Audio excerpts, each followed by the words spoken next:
नमस्कार, स्वागत है आप सभी का एबीसी न्यूज पर और मैं हूं आपके साथ आंचल दुबे।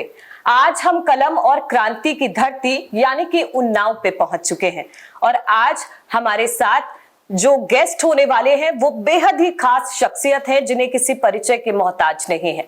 जी हाँ, जब इनका नाम आता है तो समाज सेवी की तरह ये आगे आती हैं। कई जब परिवारों से बात की गई तो उन्होंने बताया कि उनकी बहू और बेटी और बहन के समान है। जी हाँ, हमारे साथ हैं अन्नू टंडन जी। समाजवादी पार्टी से वर्तमान में लोकसभा प्रत्याशी हैं, पूर्व सांसद भी रह चुकी हैं। तो अन्नू टंडन जी, कैसा महसूस हो रहा है आज आपको? क्योंकि जब आपसे बात करते हैं तो एक अलग तरह की एनर्जी है जो हम लोग में भी ट्रांसफर होती है, तो कैसा लग रहा है? ऐसा है कि रोज नया दिन है, रोज एक नया संघर्ष है और रोज एक नया त्योहार है। तो आज भी एक त्योहार है, तो मैं उसी तरीके से चलती हूँ और देखती हूँ कि सारे इंतजाम हैं, मैं क्या कर सकती हूँ, क्योंकि मकसद सिर्फ एक है कि किसी भी तरह अपनी उन्नाव के लिए मैं कुछ कर सकूं। तो स्वाभाविक है कि इस चुनाव को जीतना भी इसके लिए बहुत जरूरी है, तो वो उत्साह अंदर है। उत्साह की आपने बात की, मैं इससे पहले भी जब आपसे मिली थी तो एक चेहरे पे बड़ी सी स्माइल होती है, एक ग्लो होता है, एक फ्रेशनेस होती है। तो वो हमारे व्यूअर्स को बताइए वो कैसे मेंटेन करती, क्योंकि देखिए इतना भागदौड़ का टाइम है, प्रचार प्रसार चल रहा है, आप लगातार जनसभाएं कर रही हैं, रैली कर रही हैं, तो क्या है एनर्जी बूस्टर, क्या है आपका?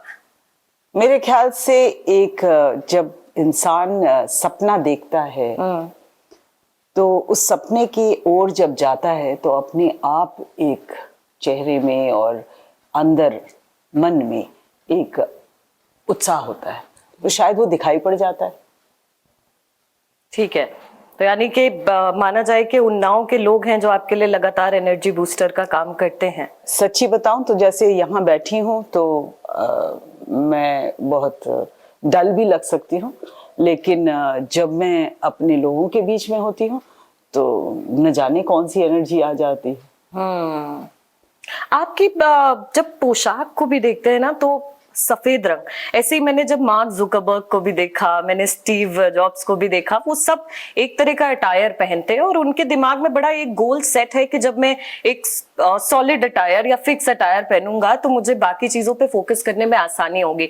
आपका क्या विजन है इसको लेकर के? एक अटायर है जो पहचान बन गई है अन्नू टंडन की। ऐसा है कि ये हुआ सब धीरे धीरे।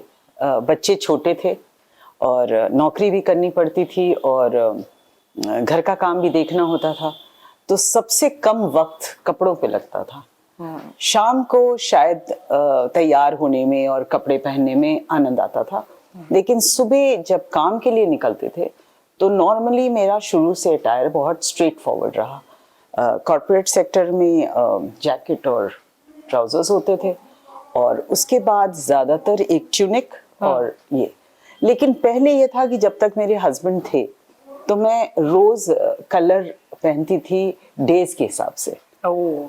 लेकिन जब वो खत्म हो गए तो मंडे वाला कलर जो वाइट था वो परमानेंट हो गया। वाइट सिंबलाइजेस पीस, और आपसे भी जब बात करते हैं तो बड़ी शालीनता, विनम्रता और मतलब एनर्जी के साथ ये कॉम्बिनेशन मिलना बहुत डिफिकल्ट हो जाता है। तो आपको लगता है कि आपका अटायर जो है वो पीस भी रिफ्लेक्ट करता है लोगों में? क्योंकि मेरे लोग ख्याल आपको से बहुत अलग तरह से देखते हैं। मतलब वाइट डव्स बोलो या वाइट कलर बोलो, लेकिन ऐसा नहीं है। जब यंग थे तो मेरे अंदर भी वो गुस्सा भी आता था, एंगर भी होता था, बच्चों के साथ प्रॉब्लम्स भी होती थी। लेकिन जैसे जैसे उम्र बढ़ती है तो अनुभव के साथ धैर्य भी आ जाता है। फिर धीरे धीरे ये रियलाइज होता है कि जो होना है वो ऊपर वाला करता है, हम सब तो सिर्फ एक माध्यम है। तो इसलिए कोई ज्यादा परेशान नहीं होती, क्योंकि जैसे जैसे समय गुजरता है भगवान उसी तरफ से जो होना है वो ही कराता है, तो फिर मुझे चिंता करने की क्या जरूरत है।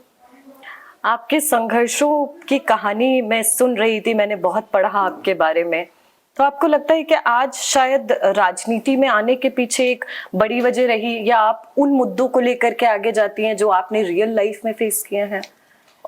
ऐसा है कि मुझे नहीं याद, लेकिन जब से मैं यहीं पर उन्नाव में पैदा होने के बाद मैं बीच में तो कलकत्ता भी रही और स्कूल नैनीताल भी गई, लेकिन बाद में वापस उन्नाव आ गई और यहाँ पर इंटरमीडिएट भी यहीं से किया, ग्रेजुएशन भी यहीं DSN से किया। तो तभी से मैंने जिंदगी में इतनी खूबसूरती देखी थी कि यहाँ की परेशानियां देखकर स्वाभाविक तौर से मदद करनी शुरू कर दी थी। तो मेरे ख्याल से वो एक आदत सी बन गई और एक अंदर महसूस ये होने लगा, मेरा उन्नाव अलग क्यों? सारी दुनिया जब इतना आगे बढ़ रही है तो मेरा उन्नाव अलग क्यों? तो बस वही एक प्रेरित करता था कि व्यक्तिगत मैं किसकी मदद कर सकूं। लेकिन फिर धीरे धीरे ये भी रियलाइज किया कि व्यक्तिगत आप इतना ही कर सकते हो और जब आपके पास दूसरी ताकत होती है जो सरकारी तंत्रों की ताकत होती है तो आप ज्यादा कर सकते हो। तो पॉलिटिक्स की वजह भी यही बनी कि लोगों की सेवा, अगर जैसे मैं किसी की मदद कर सकती हूँ वो भूखा अगर है, लेकिन उसकी रोजगार का साधन नीतियों से ही बनेगा। मैं एक की मदद कर पाऊंगी, दो की मदद कर पाऊंगी, लेकिन सबकी नहीं कर सकती। तो वही कारण बना, समाज सेवा ही कारण बना राजनीति का। आप समाज सेवा को अपना आदर्श मान करके राजनीति में आगे आई हैं। उन्नाव में आप पली बढ़ी हैं, आपकी पढ़ाई यहीं से हुई है, आपने अब्रॉड की कई कंट्रीज घूमी है, मगर आपने फाइनली आकर के उन्नाव को चुना। उन्नाव की जनता के लिए आप लगातार काम कर रही हैं। एक तरफ जहां पे सांसद जी नदारद नजर आ रहे थे कोरोना काल में, आप डट करके वहां पे खड़ी हुई थी। फिर चाहे वो बाढ़ पीड़ितों की बात क्यों ना हो, आपने राहत सामग्री पहुंचाने का काम किया है। ऐसे ही अगर बेटियों की बात की जाए, गरीब परिवारों की बेटियों की अगर शादी होती है तो कहते हैं सबसे पहला तोहफा जो है वो अन्नू टंडन की संस्था की तरफ से आता है। तो लगातार आप इस तरह के काम करती जा रही हैं। मोटिवेशन क्या है आपका? मोटिवेशन एक ही है कि मेरा उन्नाव है और दुनिया घूमने के बाद अपना घर ही सबसे ज्यादा प्यारा लगता है और उसको एक मकसद बना लिया। और ऊपर से एक हमारा सौभाग्य था कि हमारे पति ने भी इसका साथ दिया, क्योंकि हमारे पति का कोई ऐसा फिक्स्ड घर या गांव नहीं था। उनके फादर आर्मी में थे तो इधर उधर पोस्टिंग रहती थी। तो जब मैंने समाज सेवा औपचारिक रूप से करना चाहा तो उनका भी सजेशन था अपने घर से बेहतर और कौन सी जगह हो सकती है। तो इसलिए मैं फिर काम करती थी, नौकरी भी कर रही थी, लेकिन महीने में एक बार मैं ज़रूर आती थी उन्नाव, जो भी कर पाई। जाड़ों में चली आई, 5-6 दिन रुकी, कंबली बांट के चली गई या कुछ भी करके एक मन को तसल्ली सी होती थी। फिर उसके बाद 2000 से मैंने औपचारिक तरीके से शुरू किया। ठीक है, तो ये तो आपकी पूरी एक जर्नी रही है। एक ऐसा ही वाक्य मेरे दिमाग में आता है, मैं कहीं पढ़ रही थी और मुझे पता चला कि आप डोर टू डोर जाकर के मैगजीन भी बांटा करती थी। तो ये शायद अन्नू टंडन के बारे में बहुत कम लोग जानते हैं कि जो शुरुआती सफर रहा है वहां पे आपके लिए बहुत ज्यादा स्ट्रगलिंग टाइम पीरियड थे। एक महिला होने के नाते जब इस तरह के स्ट्रगल करने पड़ते हैं और आज जब आप वो आवाज बनने का काम कर रही हैं, तो कितना रिलेटेबल आप फील करती हैं अपनी स्ट्रगल से उन्नाव की जनता को? देखिए, ऐसा है, घर से मुझे कोई तकलीफ नहीं थी, लेकिन जब शादी हुई तो मेरे पति एक सरकारी नौकर थे, IRS थे, और ईमानदारी से बम्बई जैसे शहर में जीना असंभव था। तो इसलिए मेरा नौकरी करना या कमाना बहुत ज़रूरी था। और एक ग्रेजुएट को नौकरी आसानी से नहीं मिलती। तो वो मिड डे एक वो पेपर होता था, उसमें एक क्लासिफाइड एड निकला कि ग्रेजुएट्स पैसा कमा सकते हैं मैगजीन बेच के। तो मैंने जाके बात की, क्योंकि कोई एक्सपीरियंस तो था नहीं। तो उन्होंने कहा कि आप मैगजीन के सब्सक्रिप्शंस उस ज़माने में टाइम्स, न्यूज़ वीक, इस टाइप की मैगजीन्स अगर आप बेचेंगी 3 साल का सब्सक्रिप्शन, तो आपको 326 रुपये, मुझे याद है एग्जैक्टली, मिलेगा। बहुत बड़ा अमाउंट था। तो मैंने फिर घर घर जाकर सब्सक्रिप्शंस बेचना शुरू किया, लेकिन दिक्कतें होती थी। घर पे मुंह पे दरवाजा बंद कर देते, 50 हो रहा है, क्यों चली आई? तो वो सब भी फेस किया, लेकिन अपने घर वालों को कभी बताया नहीं। इसलिए खाली मेरे हस्बैंड को पता था, इसलिए नहीं बताया कि फिर वो मदद करना चाहते थे। मगर हमारे हस्बैंड और हम बहुत स्वाभिमानी थे। हम अपने घर से, अपने मायके से और अपने ससुराल से कुछ लेना नहीं चाहते थे जब तक अपने पैरों में ना खड़े हो जाए। तो बस ये थोड़ा स्ट्रगल था, तकलीफ हुई, लेकिन धीरे धीरे आज मैं यहाँ खड़ी हूँ। और आज आप उन्नाव की जनता के लिए लगातार प्रयासरत हैं कि उनको बेहतर लिविंग कैसे दी जा सकती है। अनु जी, क्योंकि आपसे बात कर रहे हैं और कई तरह के किस्से भी सामने आ रहे हैं, आपसे एक और चीज पूछना चाहूंगी कि 2009 में आप सांसद रही हैं और 2014 की बात करें, 2019 की बात करें तो आपको हार का सामना करना पड़ा था, पर अब वक्त पलटा है, 2024 एक बार फिर आया है और आपको प्रत्याशी बनाया गया है समाजवादी पार्टी के लिए। तो ये बताइए, वक्त में क्या ऐसा बदलाव हुआ है और आप अपने आप को 2009 के बाद से 2024 से कितना फर्क महसूस करती हैं और कितनी स्ट्रांगली चीजें बदल चुकी हैं? देखिए, ऐसा है, 2009 में जो स्नेह उन्नाव का था वो पूरा था मेरे पास और उनको विश्वास था कि मैं कुछ करूंगी। तो उन्होंने मुझे बहुत ज्यादा वोटों से जिताया, बल्कि मेरी पहचान सब जगह उन्नाव से हो गई, जो मुझे अच्छा लगने लगा। लेकिन 2 चुनाव 14 में स्वाभाविक है, देश ही अलग बात कर रहा था, सबको इच्छा थी कि कुछ नया हो, और जो भी हुआ मेरे ख्याल से मेरे खिलाफ नहीं हुआ, क्योंकि स्नेह वैसा ही बना रहा।